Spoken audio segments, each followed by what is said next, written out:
पुरुषोत्तम मास महात्म्य 16वां अध्याय। सुदेव को पुत्र की प्राप्ति एवं देवल मुनि द्वारा गुण दोष का वर्णन। श्री नारायण बोले कि हे नारद जी, हे महाप्राज्ञ, वाल्मीकि जी ने दृढ़ धनवा से जो अत्यंत अद्भुत चरित्र कहा था वही मैं तुमसे कहता हूँ, सुनो।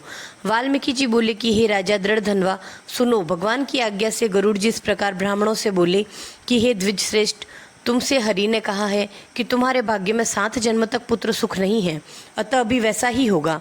तो भी हे तपोवन, स्वामी आज्ञा से मैं तुमको एक पुत्र दे रहा हूँ जो मेरे अंश से उत्पन्न होगा, जिससे गौतमी सहित आप आशीष को प्राप्त होंगे, परंतु उस पुत्र से तुम दोनों को दुखी उत्पन्न होगा। हे द्विज शार्दूल, तुम धन्य हो जो तुम्हारी बुद्धि हरि में हुई है, चाहे कामना सहित हो या कामना रहित। भगवान को दोनों ही प्रिय है। मनुष्य का शरीर तो जल के बुलबुले की भांति क्षण भंगुर है। ऐसे जीवन को पाकर जो पुरुष हरि चरणों का अपने हृदय में चिंतन करते हैं वे धन्य हैं। हरि के अतिरिक्त इस दुष्टर संसार को तारने वाला कोई अन्य नहीं है, और हरि की ही कृपा से मैंने भी तुमको पुत्र होने का वर दिया है। मन में हरि का ध्यान करके सुखपूर्वक विचरो और उदासीन भाव से संसार के सुखों को भोगो। वाल्मीकि जी बोले कि दोनों स्त्री और पुरुषों को अत्युत्तम वर दे उनके देखते ही देखते हरि भगवान गरुड़ पर चढ़कर शीघ्र अंतर ध्यान हो गए। सुदेव भी स्त्री सहित इच्छित वर पाकर अपने घर जा गृहस्थी के उत्तम सुख भोगने लगा। कुछ समय बीतने पर गौतमी गर्भवती हुई और 10 महीने में गर्भ पूरा हो गया। प्रसूति काल होने पर गौतमी के गर्भ से उत्तम पुत्र उत्पन्न हुआ और सुदेव पुत्र पाकर बड़ा ही प्रसन्न हुआ। श्रेष्ठ ब्राह्मणों को बुलाकर जात कर्म संस्कार किया तथा स्नान कर ब्राह्मणों को बहुत सा दान दिया। सुदेव ने अपने कुटुंबीजनों तथा अन्य ब्राह्मणों से कहा कि मुझे यह पुत्र कृपालु गरुड़ जी ने बड़े ही प्रेम से दिया है। यह शरद पूनव के चंद्रमा के समान कांति वाला तथा सुखदेव जी के समान तेजस्वी है। इसका प्रिय नाम सुखदेव होगा। पिता के मनोरथ के साथ माता के मन को आनंद देने वाला पुत्र शुक्ल पक्ष के चंद्रमा के समान प्रतिदिन बढ़ने लगा। पिता ने प्रसन्न हो यज्ञोपवीत संस्कार कर गायत्री मंत्र दिया। फिर वेदारंभ संस्कार कर ब्रह्मचर्य व्रत पालन करने लगा। ब्रह्मचर्य के तेज से वह बालक साक्षात सूर्य के समान शोभित हुआ।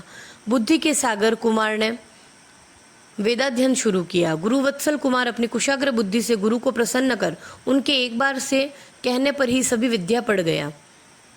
वाल्मीकि जी बोले कि एक दिन करोड़ों सूर्य के समान कांति वाले देवल मुनि आए। उनको देखकर सुदेव ने हर्ष से नमस्कार किया और विधि पूर्वक अर्घ्यपाद्यादि से मुनि का पूजन कर आसन पर बिठाया। देव दर्शन भगवान देवल उस आसन पर बैठ गए और अपने चरणों में पड़े हुए कुमार को देखकर देवल मुनि बोले कि अरे सुदेव, तुम पर हरि भगवान प्रसन्न हुए हैं, इससे तुम धन्य हो, जिससे तुमको दुर्लभ श्रेष्ठ सुंदर पुत्र प्राप्त हुआ है। ऐसा नम्र, बुद्धिमान, बोलने में चतुर, वेदाध्ययन करने वाला पुत्र कहीं भी किसी के यहाँ नहीं देखा। हे वत्स, यहाँ आओ। तुम्हारे हाथ में यह क्या कौतुक देख रहा हूँ। सुंदर छत्र, 2 चवर, यवरेखा के साथ कमल चिन्ह, घुटनों तक हाथी की सूंड के समान दोनों हाथ, कानों तक फैले हुए विशाल लाल लाल नेत्र, गोल शरीर, पेट पर त्रिवली की रेखा शोभित ऐसे पुत्र को देखकर मुनि आश्चर्य युक्त हो उस उत्कंठित ब्राह्मण से बोले कि हे सुदेव, तेरा यह पुत्र गुणों का सागर है। गले की हंसली मांस में छिपी हुई है, शंख के समान कंठ है, चिकने घुंघराले बाल है, चौड़ी छाती है, मोटी गर्दन है, दोनों कान एक से हैं, बैल के समान कंधे हैं, सभी सुलक्षणों से संपन्न यह पुत्र सौभाग्यशाली है। फिर लंबी सांस लेकर सिर हिलाते हुए बोले कि इसमें एक महादोष है, जिससे इसके ये सभी लक्षण वृथा है, क्योंकि आयुहीन कुमार के लक्षण कहने से क्या लाभ है। हे सुदेव, तुम्हारा यह पुत्र 12वें वर्ष में जल में डूबकर मर जाएगा। तुम इसका मन में सोच ना करना, क्योंकि होने वाला तो अवश्य होगा, इसमें संशय नहीं है। इसका कोई इलाज नहीं है। जैसे मरने वालों को औषधि देना व्यर्थ है, उसी प्रकार वाल्मीकि जी बोले कि देवल मुनि ऐसा कहकर ब्रह्मलोक को चले गए और इधर सुदेव ब्राह्मण गौतमी सहित पृथ्वी पर पछाड़ खाकर गिर पड़े। देवल मुनि के वचन स्मरण करते हुए वे दोनों बहुत काल तक दुखी रहे। फिर गौतमी धीरज धर के पुत्र को गोदी में ले प्रेम से मुख चूम पति से बोली कि हे द्विजराज, होने वाली घटना से भयभीत नहीं होना चाहिए, क्योंकि जो होने वाला है सो तो होगा ही, और ना होने वाला कभी नहीं होगा। राजा नल, रामचंद्र जी और पांडुपुत्र युधिष्ठिर ने क्या दुख नहीं उठाए।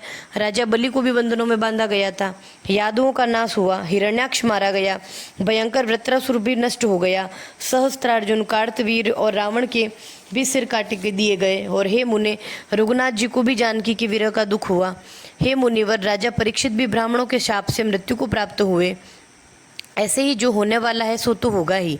अतः हे नाथ उठो, तुम शरणागत होकर जीवों के रक्षक और निर्वाण पद को देने वाले सनातन हरि को भजो। वाल्मीकि जी बोले कि इस प्रकार सुदेव ब्राह्मण अपनी स्त्री के वचन सुनकर सतोगुण को प्राप्त कर हृदय में हरि के चरण कमलों का ध्यान करके पुत्र से उत्पन्न हुए दुख से छूट गया। बोलिए पुरुषोत्तम भगवान की जय।